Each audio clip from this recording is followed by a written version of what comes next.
From the perspective of structural engineering, examining the four supporting columns of medical research. Why biology and chemistry alone are not enough. Number 1335, August 26, 2025. Gerald C. EclaireMD Foundation. Category: Medical Research Method. Abstract: I have spent 18 years studying 8 academic disciplines across 7 institutions, including applied mathematics, computer science, mechanical engineering, biomechanics, ocean engineering, structural engineering, soil mechanics, and an MBA covering business administration, accounting, and marketing. In addition, I have self-studied psychology, pathology, and physiology for the past 25 years, combined with 9 years of charitable psychotherapy programs, and 16 years of ongoing medical research. Since entering the first grade of elementary school at age 4, I have been continuously studying and learning without interruption up to my current age of 78. As background to this article, since presenting my first published biomedical research paper on type 2 diabetes at the International Diabetes Forum in Abu Dhabi, UAE, on December 5, 2017, I have authored 1,335 medical research papers to date. In all of these works, my results have been based on mathematics, physics, and pathophysiology, covering both biology and chemistry,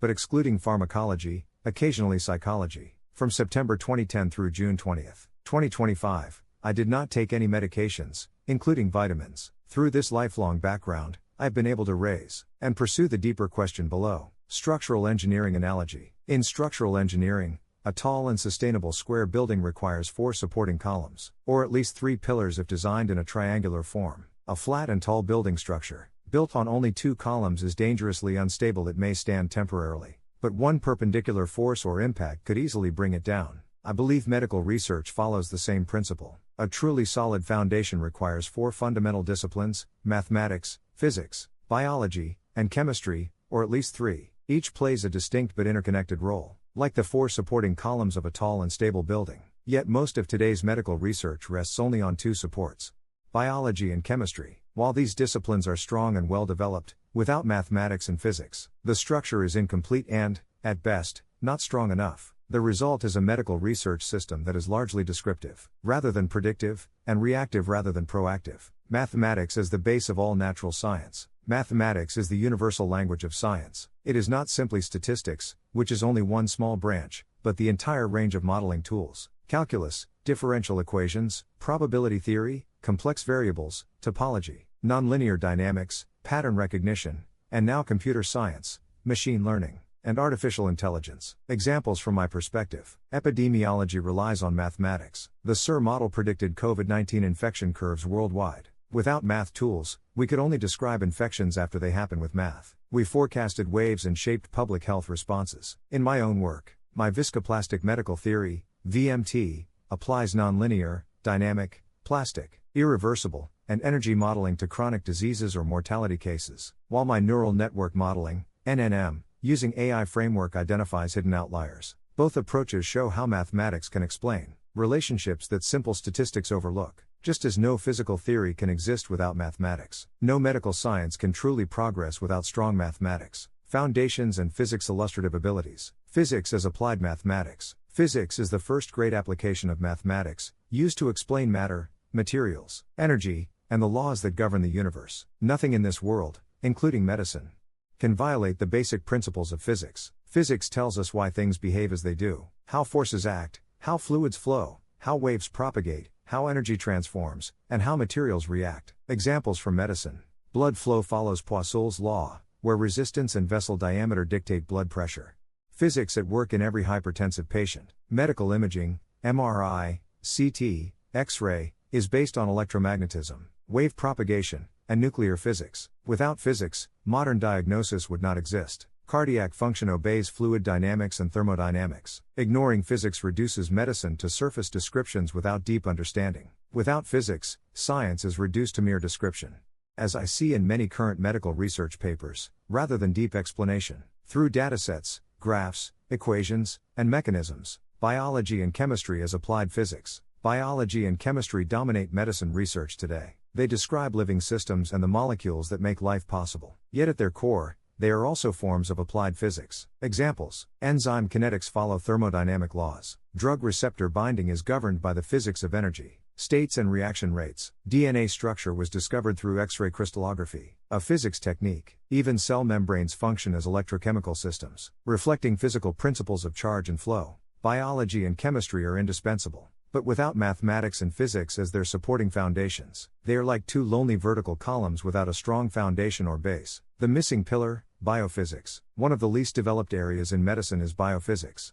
The study of living systems through physical view angles and basic principles. Examples I consider important. Heart rhythm disorders are best explained through electrophysiology, essentially applied physics in biology. Pacemakers and defibrillators exist because of this knowledge. Biomechanics explains gait, joint stress, and rehabilitation science, yet remains underused in mainstream clinical care. Many of the above-mentioned examples come directly from my biomechanics background. Without biophysics, the body is studied piecemeal, molecules here, organs there, but without unifying models of energy, dynamics, or systemic behavior. Why medical research is unbalanced. From my perspective, several forces explain why modern medicine leans so heavily on biology and chemistry. Medical training silos. Medical schools emphasize biology and chemistry, but provide little exposure to mathematics or physics beyond exam basics. Publishing pressure. Statistical analysis of large datasets is fast, and often leads to publishable but sometimes questionable conclusions, whereas physics-based or mathematical models take longer to develop, and are more difficult to validate. Disciplinary separation. Physics and mathematics have long been applied in astronomy, engineering,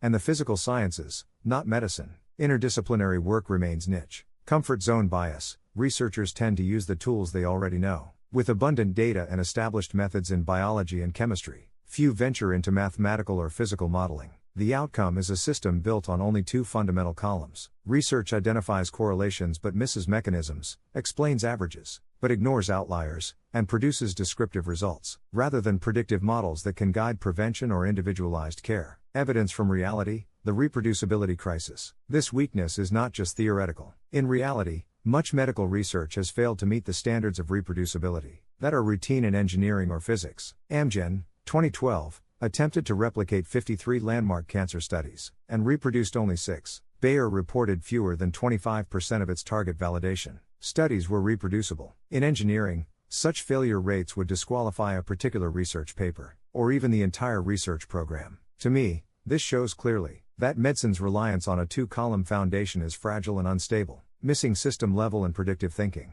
Engineering requires a systems approach, defining inputs, stressors, outputs, strains, and boundary conditions, etc. Most medical research studies a single biomarker in isolation, ignoring the dynamics of the entire human system. Examples I have seen. Diabetes care often relies only on hemoglobin A1C, but this narrow focus ignores the nonlinear interactions of other critical factors. Sleep, closely tied to neurological and renal health. Stress, directly linked to psychological triggers and hypertension. Exercise, with walking being the most effective form. Diet, especially carbohydrate and sugar intake measured in grams. Blood pressure, and lipids. My medical research models of both viscoplastic medical theory, VMT, and neural network modeling, NNM, have demonstrated that integrating multiple stressors produces predictive results, something conventional statistical research methods fail to do. Biomedical systems are more complex than most engineering systems I have studied. Nearly all biomedical subjects I have researched are nonlinear, dynamic, plastic, and irreversible, yet most studies still use simplistic, linear model and less sophisticated statistical methods. Toward a 4-column foundation,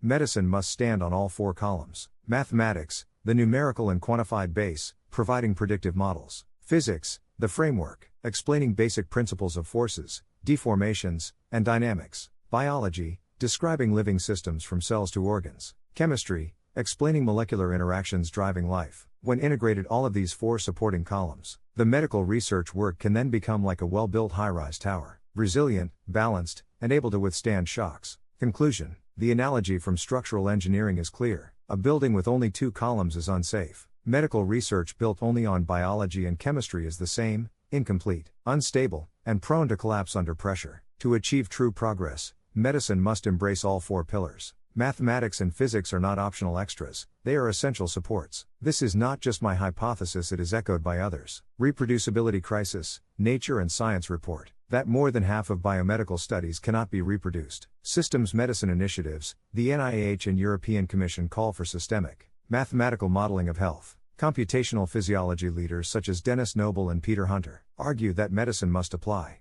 mathematics and physics across multiple scales, and I strongly agree. Critiques of statistical dominance. John Ioannidis showed most published findings are likely false, due to over-reliance on p-values without mechanisms. These voices confirm what I have observed in my own work during the past 16 years. Medicine remains a two-column structure, and until it integrates mathematics and physics with biology and chemistry, it will remain descriptive, not predictive, fragile, not sustainable. Disclaimer: this content is for educational reference only and not medical advice. No doctor-patient relationship is created. You may share this article freely, but it must not be edited or republished as your own.